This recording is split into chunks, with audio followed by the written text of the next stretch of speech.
Nesse vídeo, o nosso grupo apresentará o conteúdo referente à religião na Era Vargas e qual foi a participação e a importância dela. Durante a Era Vargas, o Estado e a Igreja andavam lado a lado. A Igreja alienava seus fiéis a apoiar o governo Vargas e, em troca, ele concedia privilégios à Igreja Católica, que era a religião oficial da maior parte da população brasileira. Uma das reivindicações católicas feitas a Vargas era quanto à obrigatoriedade do ensino religioso nas escolas públicas.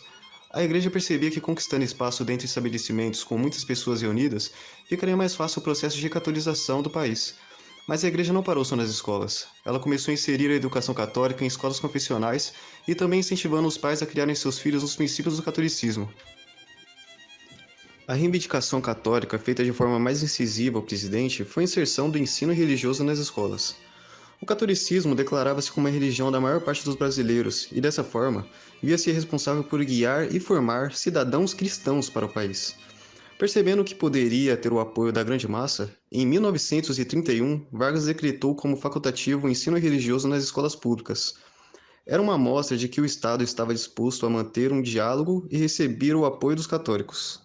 Com o projeto nacionalista de Vargas, a Igreja aproveitou para intitular-se a responsável por manter unida a alma nacional, e já que o país buscava por uma unidade nacional, nada melhor que manter-se aliado de uma religião nacional. Está de parabéns o catolicismo no Brasil. O decreto do governo provisório, reintegrando a religião entre as disciplinas de nossos estabelecimentos públicos de instrução, constitui um grande passo dado no caminho de recristianização da nossa pátria.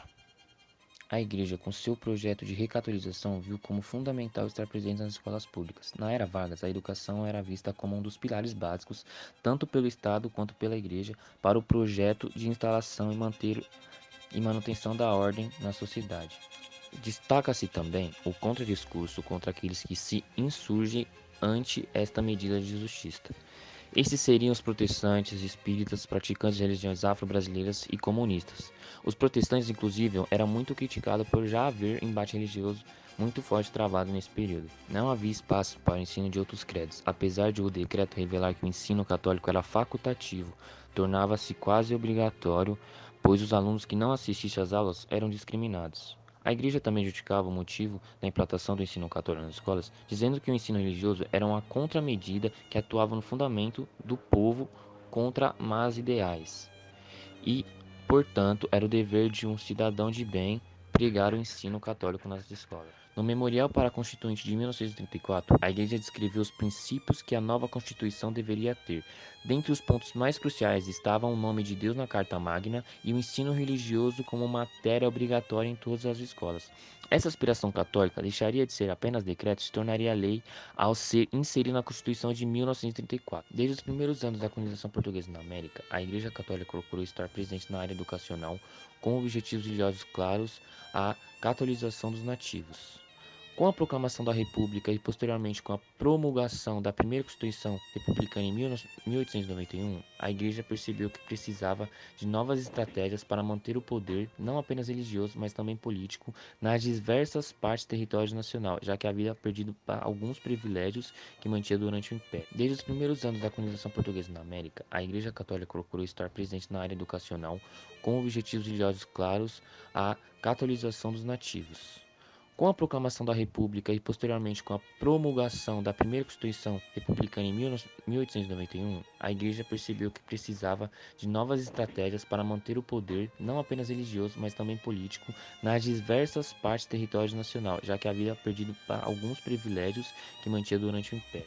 A Igreja então adotou alguns métodos que não eram tidos como necessários, haja vistas o benefício que a instituição tinha durante o Império. O número de dióceses subiu de 13 em 1889 para 58 em 1920. Durante o Estado Novo, na tentativa de militarizar o ensino, criou-se a Organização Nacional da Juventude. Essa organização, fundada por Francisco Campos, possui influências de projetos similares implantados em Portugal, Alemanha e Itália.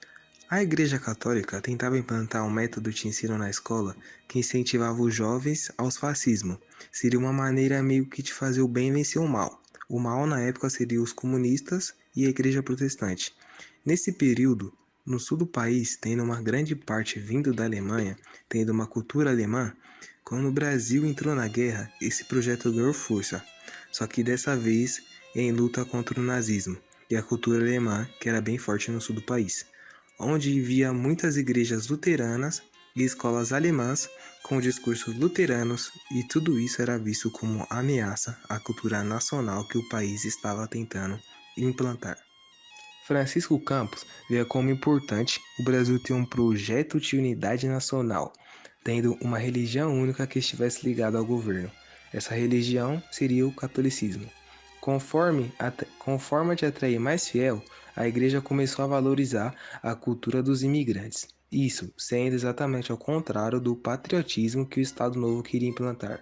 O governo decidiu não levar essa pauta para a igreja para não causar problemas com o projeto de educação, vendo que poderia lucrar com a igreja e a igreja lucrar com o Estado. A Igreja Católica implantava suas ideologias nas pessoas através de sermões, programas de rádios e através de periódicos. Outro método da igreja, na época, era os apelos nos lares, onde a igreja falava que os pais tinham que doutrinar suas crianças nas igrejas católicas para elas ficarem longe do mal e não nascerem na malignidade do mundo. Os pais que não quiseram catequizar seus filhos eram criticados severamente. Catequese quase se tornando obrigatório no Brasil.